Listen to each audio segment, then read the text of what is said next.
Ровно год, даже немножко меньше, остался до Олимпийских игр. И предстоящий чемпионат мира, он, собственно, позволит определить, в каком состоянии находятся национальные сборные команды и страны, а в нашем виде спорта других стран, на что они могут претендовать. Для нас прошедший год с точки зрения развития, думаю, был переломным.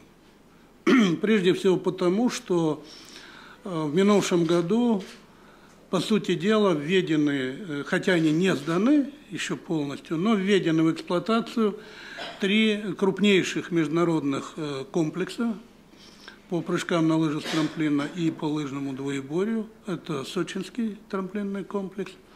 Но вы имели возможность наблюдать в средствах массовой информации, да, картинки как бы с этого комплекса.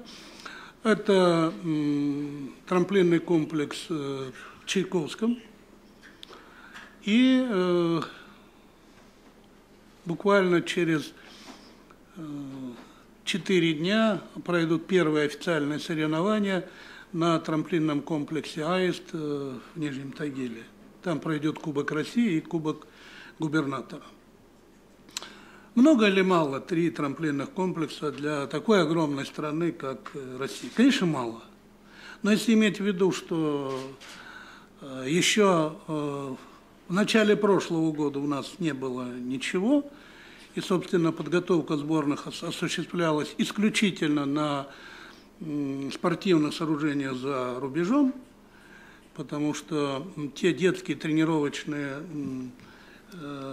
трамплины, которые были и есть у нас, они не соответствуют ни международным требованиям, ни международным стандартам, то это большой успех, и мы везде говорим слова благодарности руководству страны, министру спорта Мутко за то, что они заметили проблемы в наших видах спорта и очень много делают для того, чтобы помочь нам разрешить эти проблемы. Ввод в эксплуатацию трамплинных комплексов международного уровня позволил нам привести в страну международные соревнования. И мы уже провели таких 6 международных спортивных соревнований. Континентальный кубок по прыжкам на лыжах с трамплина в Сочи, гран-при по двоеборью в Сочи, Кубок мира по прыжкам на лыжах с трамплина, опять же, в Сочи у женщин и у мужчин, континентальный кубок по прыжкам летний в Чайковском и континентальный кубок по лыжному двоеборью вот в январе месяце также в Чайковском. В марте месяце пройдет континентальный кубок, простите, в январе по двоеборью, да?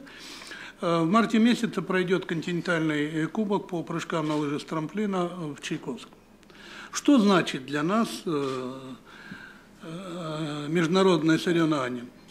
Прежде всего, это возможность установить, скажем так, международный стандарт в России. Без приведения в страну международных соревнований реализовать эту задачу невозможно. Если мы не установим мировой стандарт в развитии наших видов спорта, то претендовать на какие-то серьезные места, на лидирующие позиции в этом виде спорта невозможно. К сожалению, средний возраст тренеров, работающих у нас сегодня, он приближается к 60 годам. И дело не в возрасте, да, а дело в том, что спорт ушел с точки зрения технологий далеко вперед. Да, и скорость сегодня определяет не только техника, да, спортсмена, да, а и материалы, да, из которых изготовлены лыжи, комбинезоны и так далее.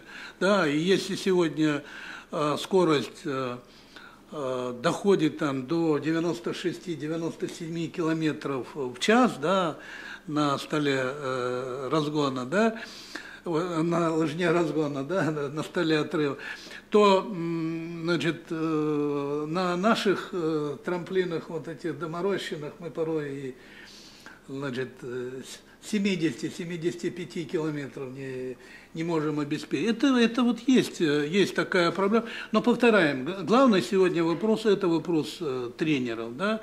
Очень важно, чтобы сегодня пришло новое поколение, которое на «ты» может разговаривать с новыми материалами, с новыми технологиями, значит, и внедрить вот те современные международные стандарты, которые есть. Наша позиция такова, я думаю, Дмитрий вот тут расскажет, она состоит в том, что если наши сборные команды не будут демонстрировать олимпийские перспективы, то смысла вести нынешние сборные команды на Олимпийские игры никакого нет. Да?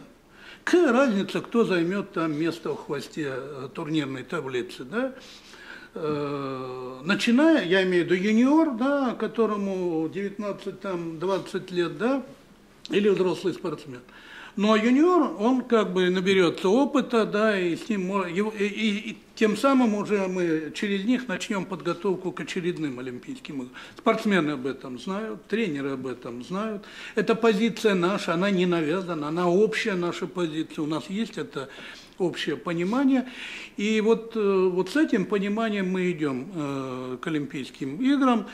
И я надеюсь, что мы сумеем там продемонстрировать все лучшее, на что мы сегодня способны. Есть какой-то медальный план на предстоящий чемпионат мира, наверное, на Олимпиаду? Что мы можем ожидать? Для мужской сборной команды по прыжкам с трамплина это в командных соревнованиях занять места с 3 по 6.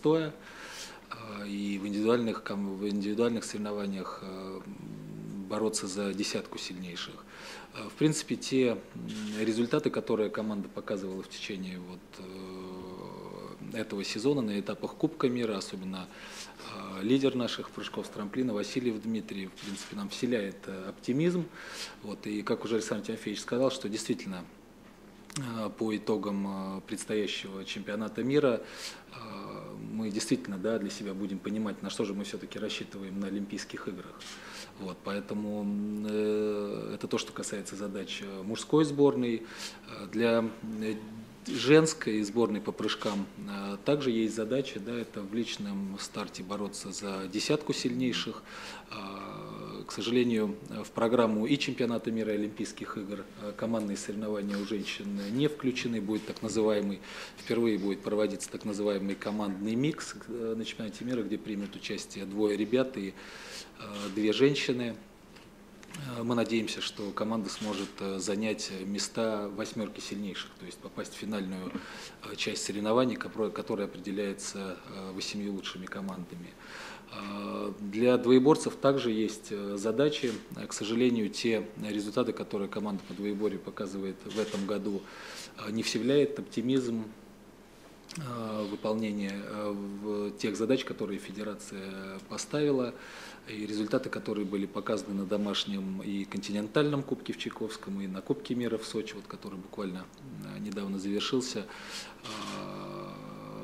не удовлетворяют федерацию. Тем не менее, мы надеемся, за тот небольшой промежуток времени, который остался до чемпионата мира, команда сможет мобилизоваться и,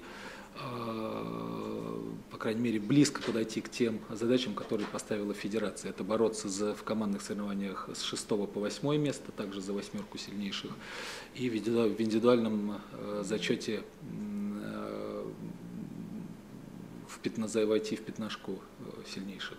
Впервые в Сочи, впервые на Олимпиаде будут выступать женская сборная. Какие шансы у женской сборной? Как идет подготовка?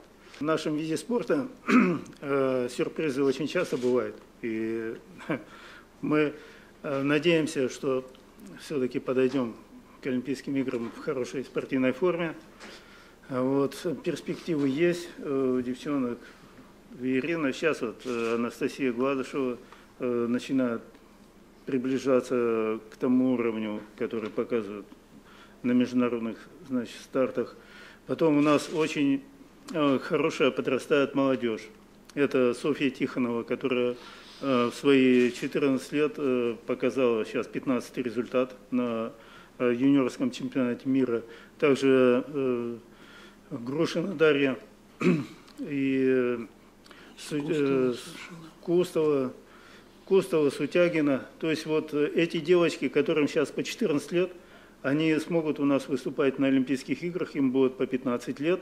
И, в общем-то, они очень перспективные у нас девчонки, потому что сейчас юниорский чемпионат мира показал, что в основном вот эти юниорки, которые сейчас выступали, они будут выступать на Олимпийских играх. И наши эти молодые девочки могут уже бороться с ними почти на равных.